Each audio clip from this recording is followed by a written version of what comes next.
Stanley Holder Sr. is a member of the Wichita and affiliated tribes. He's a former vice president of the tribe and has served in various capacities as an employee and member of tribal communities. He has an AA degree in psychology, a BS degree in psychology with a minor in criminal justice, and a master's degree in behavioral science. He has over 30 years' experience in education, behavioral and mental health, and economic development programs, and projects for federally recognized tribes and tribal community organizations. He has published articles on the therapeutic model of development at the Bureau of Indian Education residential schools, and designed and managed the organizational structure for the therapeutic model at Riverside Indian School. Stan is retired from the BIE, and he retired in 2013. His most recent position is as the executive director of the Akima Tribal Department of Education. However, Stan's most important roles in life have been as a sun dancer, a roadman in the Native American church, and as a father, grandfather, and great-grandfather. Please join me in welcoming my friend, Stan Holder. Good morning, everybody. I said, good morning, everybody. Good morning. This is a fantastic place, isn't it? Did anybody see that full moon last night? Beautiful. And then this beautiful sunrise this morning. I thought this was worth the trip right here. Really hard coming on after Candace and Bill. Bill Mahoja has been one of my heroes since I went to work for the then Office of Indian Education Programs. People don't know or understand what Bill has done for Indian education, not only with the FACE program, but also with the therapeutic model. When you work within the structure of a government agency, bringing a new concept forward is like herding cats, using one of Bill's euphemisms. But to identify the funding, to develop the budget, and get that through the budgetary and legislative process is an ordeal in itself. And I commend you, Bill. You have always stood up for Indian children. You've always stood up for your beliefs. And I'm honored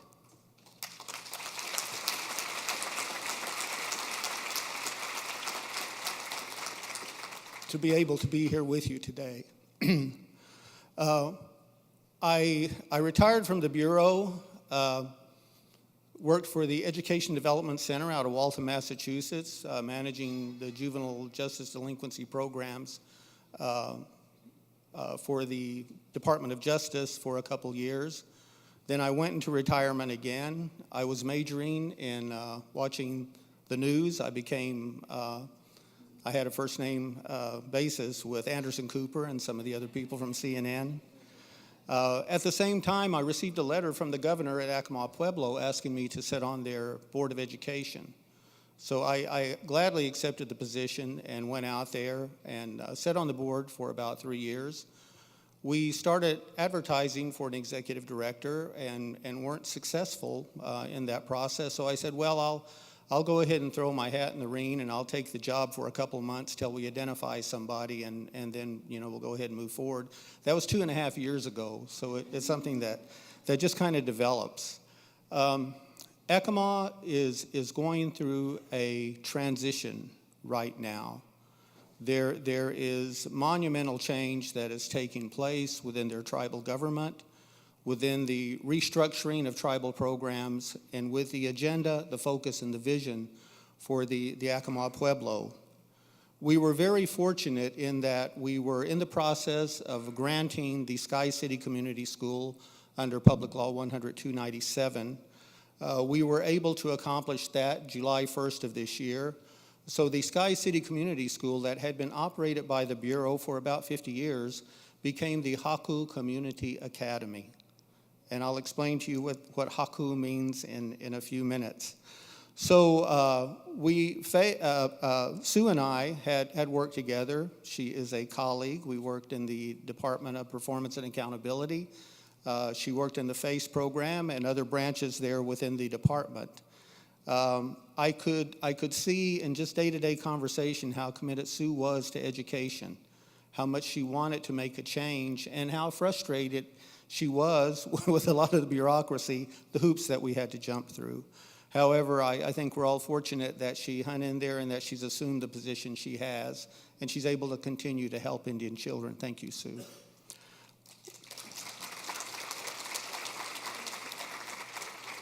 So why does Akima Pueblo need a focus on early childhood education program? When we look at Indian tribes, our blood is a river that runs through time that bonds us all together, generation to generation. We share in the responsibility to ensure that each generation is prepared for what is often a very uncertain future. And I came to that saying in speaking to my own family. We come together every December. We have a sacred pipe that belonged to one of my great-great-grandmothers that came down, so we all come together to be able to pray with that pipe again in December when we were giving the instruction to. And that's true. We are all bonded together, generation to generation. I can trace my bloodline back to a woman from Waco, Texas, that was there in about 1862.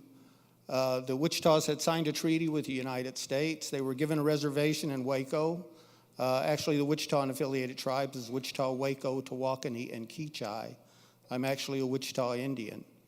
The Confederates were attempting to recruit Wichita men to be cavalry for the Confederacy. Our chief, Buffalo Good, said, no, we signed a treaty with the United States. We won't fight them. So the Confederates force-marched them to Wichita Falls, Texas. The United States Army came and got them there and took them up to Fort Sill, where they spent the war. And ultimately, we were placed on a reservation north of the Washita River in Oklahoma. So my grandmother was one of the 800 that were left in Waco, Texas, that made that journey to Anadarko. So that pipe that we celebrate our lives with came from her and made that journey with her. The problem and its origins. We're going to talk about some things that are very difficult, but I believe they have to be put on the table. When we talk about healing, especially when we talk about healing in the affective domain, we have to talk about the source of it. If we can't talk about the source of the issue, then we can't achieve full healing because we're always keeping something behind the curtain. So when we look at the problem and its origins, historical long-term trauma, the lasting effects of the destruction of Native culture, that took place as a result of colonial efforts by the United States government and other Western European entities. These effects are passed on generation to generation. Dehumanization, internalized anger, self-destructive behavior, and the perception of second-class citizenship. Now, when we talk about dehumanization, I'm oftentimes questioned, what do you mean by dehumanization? So I show these pictures, and they're horrible, they're offensive. These are piles of bodies from Bigfoot and his band at the Wounded Knee Massacre that took place in 1890. These people were going to church. They were going to a ghost dance ceremony. The cavalry intervened. They attempted to stop them. And what took place was this slaughter of those tribal people. Now the dehumanization that I talk about, when we look at the pictures from Buchenwald, Auschwitz, Dachau, we're offended by those, aren't we? Whenever we attend any type of gathering of our Jewish brothers and sisters, they speak very openly to the Holocaust. However, our Holocaust has been kept under wraps. Our Holocaust has been justified by manifest destiny. And our Holocaust and the destruction of our tribes and our tribal governments is justified by a supposed replacement that we received under the Indian Reorganization Act. So when we talk about dehumanization, how do we justify this to our children? What we oftentimes see when we're working with adult survivors of early childhood abuse is the propensity to self-abuse. High levels of suicide, suicidal ideation, cutting, things of that nature. Because the anger has been internalized, we start to blame ourselves for being in the way of manifest destiny and the development of the United States. We can't control it, we can't fight it. We're not even allowed very often to talk about it. The self-destructive behavior, I think that's evident in the statistics that we look at when we look at the low graduation rates in Indian education, low reading rates, that oftentimes are embedded in low attendance and other practices where families just don't feel good enough to send their kids to school. And we see that perception of second-class citizenship, that very often when we're doing voters registration drives and things of that nature, the Indian families don't understand the significant role that they can play in the democratic process. So we see this impact, and it's passed on generation to generation because these things are spoken to at the dinner table, or they're acted out through excessive levels of alcoholism, drug abuse, domestic violence, and violence in the households and in the families. So why does Akima need a FACE program? Akima, Haku. Haku is their word for a place for us. Their journey started some 3,000 years ago from the north, their point of origin is lost in antiquity. However, they left artifacts along the way, Mesa Verde and other remnants of their civilization as they came north. They were part of the Anasazi culture out of the Southwest. When they were moving south, some of their spiritual people told them, shout the word Haku. When you hear that answered, you'll know that that's the place that we're supposed to be. So they went on that journey. They were part of the Chaco Canyon culture. They were part of these great developments of that civilization that existed for thousands of years, that they probably started their journey about the same time the Egyptians were building the pyramids. The Anasazi were highly civilized and possessed an advanced knowledge in all of these areas. And they've left documentation of that in the ruins and the archaeology that's present. You know, I'm always kind of laughing because they say that Akima, Sky City, the actual village, has been there for 1,000 years. But every time we have an archaeologist stick a shovel in the dirt and dig up another artifact, he pushes it back another 500 years. In reality, they've probably been there about 2,500 years in the same location, in the same place. Even though they possessed all of this capability, scientific capability, education, organization, governmental capability, the importance of the family as the center of their civilization still exists today. And the management of the tribal government takes place within the clan system that is embedded in a matriarchal society. So when we look at the destruction of the Akima civilization, we see the prime target being that nuclear family and the bond that it provides, the environment that it provides for the children. They found the place prepared for them on the Sky City Mesa. I don't know if any of you have ever been to Akima. I would highly recommend that you go out there. I've been up to the Mesa 3 times, and I'm always hesitant to go up there because for me it's always a profound spiritual experience. You can walk through the plaza and there's nobody there, but you feel 500 people around you. You know, it's really a very unique, sacred place.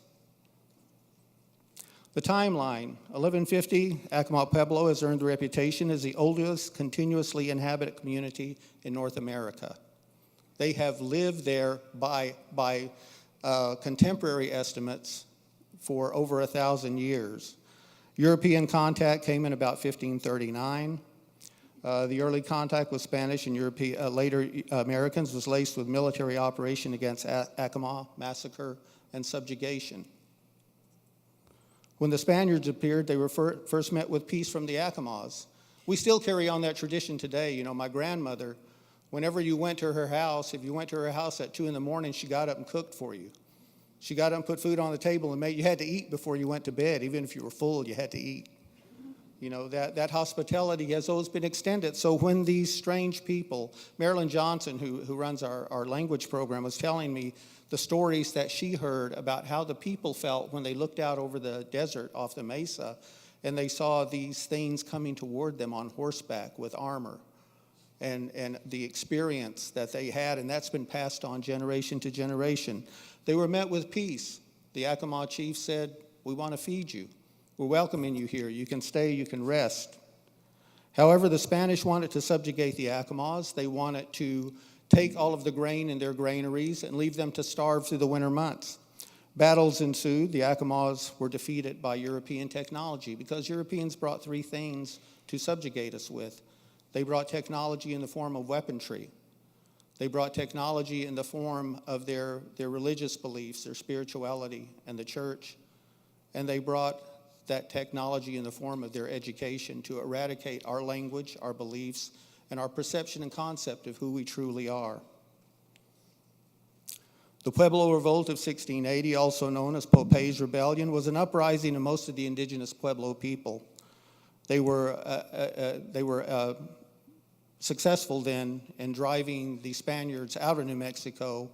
However, with utilizing indigenous people from Mexico and the other conquered countries, Spain was able to come back in and establish themselves as the prevailing government there. Some of the atrocious behavior that they committed with the Akimas, after the Battle of Sky City, they took all of the Akima men 16 years and older, they took them to Santa Fe and they cut off their left foot. So they could never wage war again against the Spanish. So that atrocious behavior has led to family stories that have been handed on generation to generation. The road to peaceful coexistence between 1629 and 1641, Father Juan Ramirez oversaw the construction of San Esteban del Rey Mission Church. However, this was accomplished basically with slave labor. Akima was ordered to build a church, moving 20,000 short tons of adobe, straw, sandstone, and mud to the mesa for the church walls.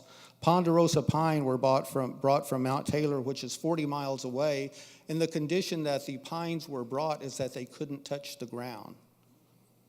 They didn't have wagons, they didn't have travois, they didn't have teams, so you had human beings literally carrying these with the order that they can't touch the ground. The church still stands today. And the Akima people, like most of the Pueblo people, as my good friend Regis Pecos says, they had to adapt. They had to accept. So they integrated a lot of Catholicism into their ceremonies, and they carry it on today as a way to continue to practice their beliefs. Catholic missionaries established schools in the area. The Bureau of Indian Affairs forced Akima children in boarding school. By 1922, most of the children in the community were in boarding schools where they were forced to use English, practice Christianity. After several generations, they were cut off from their own culture with harsh effects on the families and the societies. Today, Akima has approximately 4,500 enrolled members and is governed by a tribal administration made up of an Akima governor, 2 lieutenant governors, tribal secretary, a tribal interpreter, and 19 tribal council members. Akima practice a traditional form of government.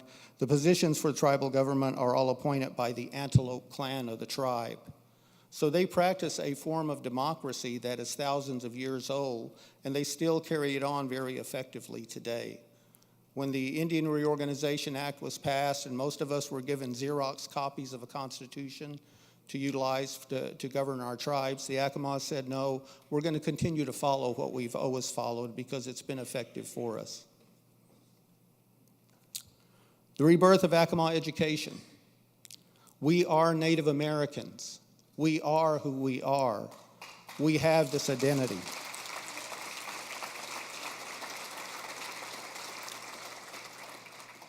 And they haven't been able to change that.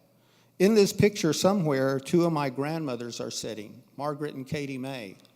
They were taken to Carlisle, Pennsylvania, where this picture was taken, when they were 6 years old. They stayed at Carlisle till they were 18. I always tease them because they had a picture of them at the train station there in Gracemont, Oklahoma, when they came back from Carlisle, and they had on these big hats with ostrich feathers in them.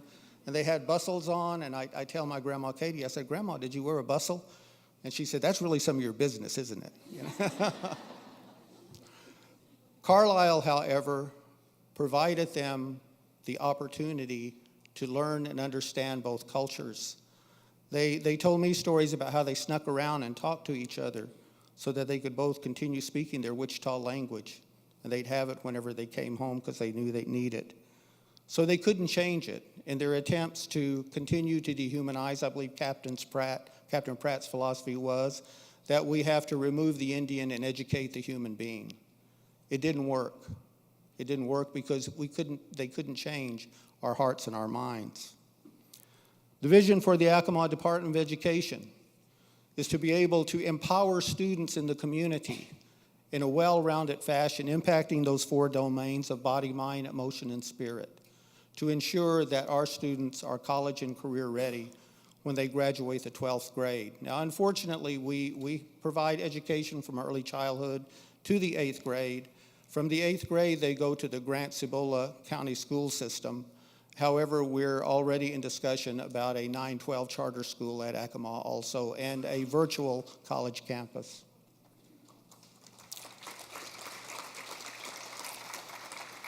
This is the Akima Department of Education. We have the instructional and development programs, Head Start, early childhood, home visitation, child care, the FACE program, and the Haku Community Academy, K-8 tribally operated school. Our education support programs are the Akima Public Library, Karis Language Program, Higher Education, Adult Education, Akima Scholarship Program, Johnson O'Malley Program, Workforce Investment Programs, and we were recently able to hire a truancy specialist. Now, we suffer some unique challenges at Akima, especially with our public library and with our school. We don't have broadband access. We have a couple T-lines that we run to the school right now. We're trying to work with the Bureau to run about a gig over to the school so that we'll at least be able to do the testing.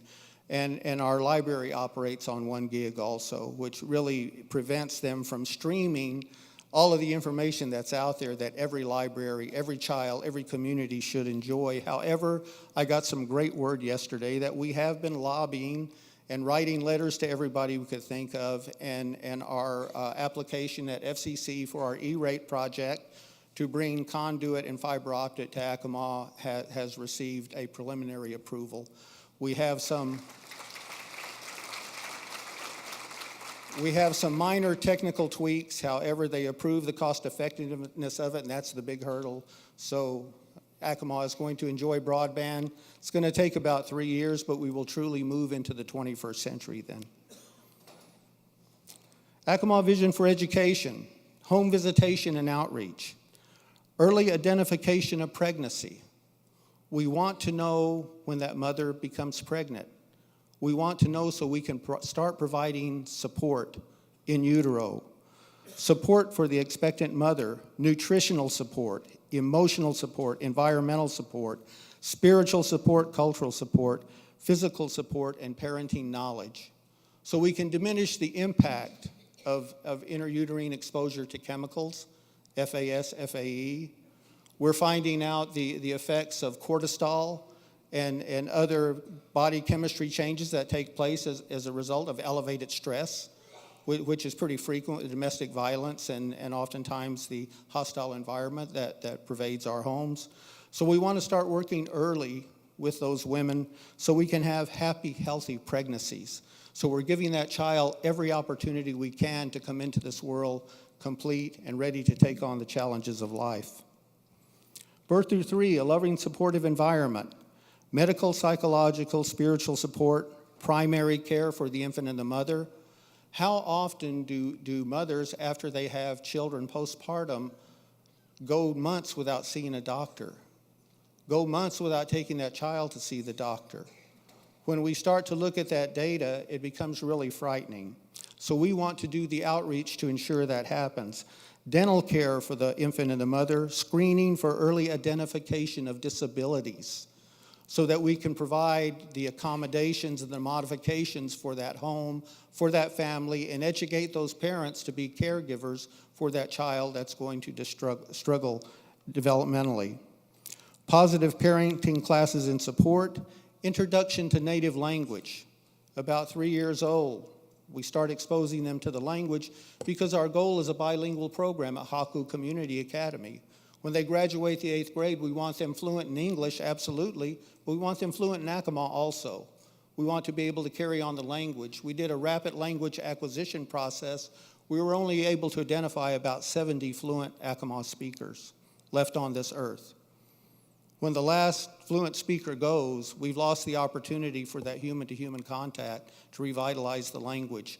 For my Wichita people, my Kitty, we buried our last fluent speaker in August of 2016. So we're able to revitalize our language. It's going to have to be with technology and utilization of how the language was stored. Community and tribal government support, engaging the tribal government to ensure that they approve of these activities step by step, that they're able to appropriate the support that we need, and they're able to approve the grants that we apply for to be able to carry out these services. And what we want are happy, healthy baby and family. How it has always been for Akima is how it will be, where the mother and the child, where the family all come back together. Why does Akima want a FACE program? The focus on early childhood education directly impacts generational trauma and initiates healing in the nuclear and the extended family. When we look at some of the techniques that are utilized in both support systems, we see how that manifests itself. Reestablished family is the center of tribal life. Reestablish the norms and values that have sustained Native Americans for countless centuries. Empower and heal the family and the community to take charge of their future. We're talking about educational sovereignty. We're talking about social sovereignty. We're talking about economic sovereignty for Akima families. Reestablish the true tribal focus of caring, nurturing, and preparing future generations to be a part of the environment and creation. Not to look upon the environment and creation as something that you have to manage and control, but understanding how we all fit into that. And how we all have to achieve that understanding, otherwise these things that sustain us will go away. They simply won't be there anymore. FACE works to negate the impact of intergenerational trauma and destruction of tribal identity. It actually reinforces tribal identity in those very early child populations. FACE aligns with Community Outreach and Network, our early childhood family engagement program, Head Start parent and community engagement. We have an MOU with the Native American Professional Resource Program and the Akima Department of Education, which is a contractor under the state and the federal government to provide home visitation. Akima traditional government that requires 4 annual community meetings, Akima ceremonial and spiritual family structure and values, and early childhood through 8th grade school system. When we bring all of these efforts to bear, we had 3 home visitation programs, the opportunity for 3 home visitation programs, but we were all carrying out a different agenda. So we had a meeting about 2 weeks ago where we started talking about how we're going to deliver service, how we're going to support each other, and how we're going to collect meaningful data so that we can compare apples to apples, ensure that we're impacting the families and especially those children in the proper manner. FACE will work for Akima families with parents as teachers, support, and education. PAT's approach to parent education and family support includes 3 key areas of emphasis throughout their curricula. Development of parenting skills to support education. If parents don't support education, Bill Mahoja is the man he is because he had a grandmother that supported education. How many of our parents don't understand how that dynamic impacts the future of their children? How many say, oh, you're trying to be a white guy, you're trying to be a white girl, what do you want to go to college for? You know, what are you staying up studying at night for?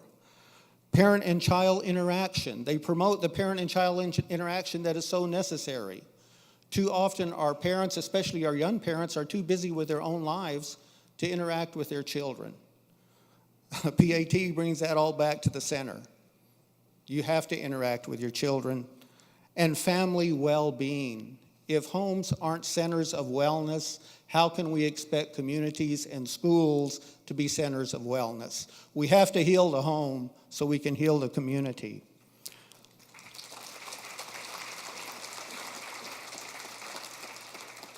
This approach in the curricula also helps to organize discussion around family well-being, child development, protective factors, and parenting behavior to strengthen the parent education and family relationship.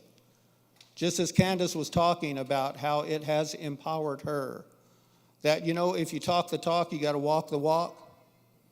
You can't promote education if you're not practicing education. PAT and FACE gives our parents the opportunities to do that, provides them the direction and the support to be able to accomplish that. National Center for Family Learning, NCFL, provides training and technical assistance for center-based services for 3 to 5-year-old children and their parents. Services are offered 4 days a week in BIE-funded elementary school facilities using a 4-component model based on the comprehensive family literacy model developed by NCFL. The components are adult education. We have to teach our parents how to support their children. You're talking about a paradigm shift for them. They're used to soap operas, or they're used to gossip, or they're used to doing whatever they're doing, not focusing on their children's education, bringing that to light in a humane manner, helping to correct that behavior in a humane manner. Early childhood education, preschool, parents and children time together, pack time, which is so important.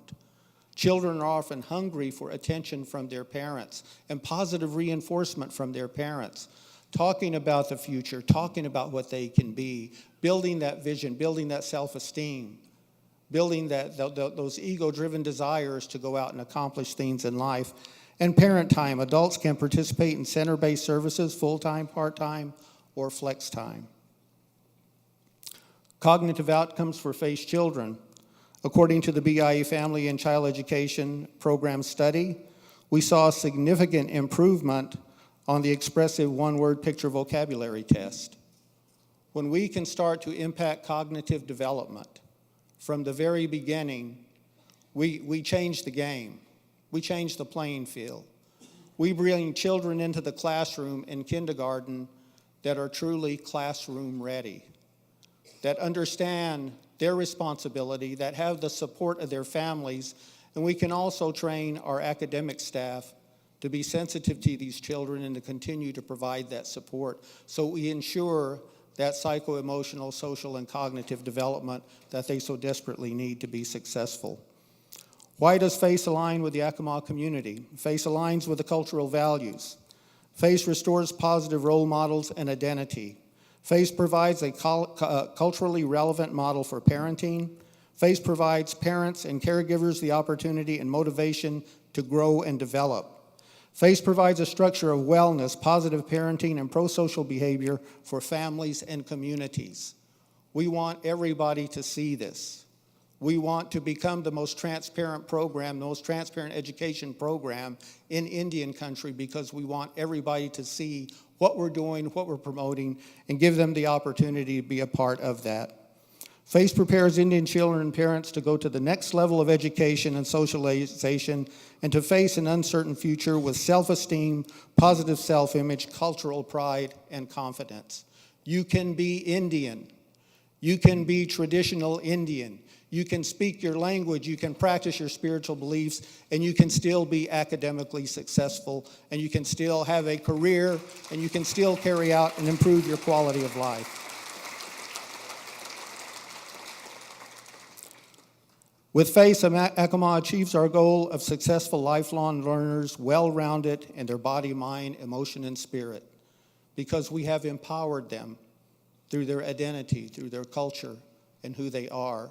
And we provided that medium and that healing process to get past those awful pictures and incidents and that terrible history that we all suffered from. And we can look at a future of wellness for our children. In closing, I'd like to say, I hope you still feel small when you stand beside the ocean. When one door closes, I hope one will open. Always give faith a fighting chance, and I love this little guy. And if you have the chance to sit it out or dance, I hope you dance.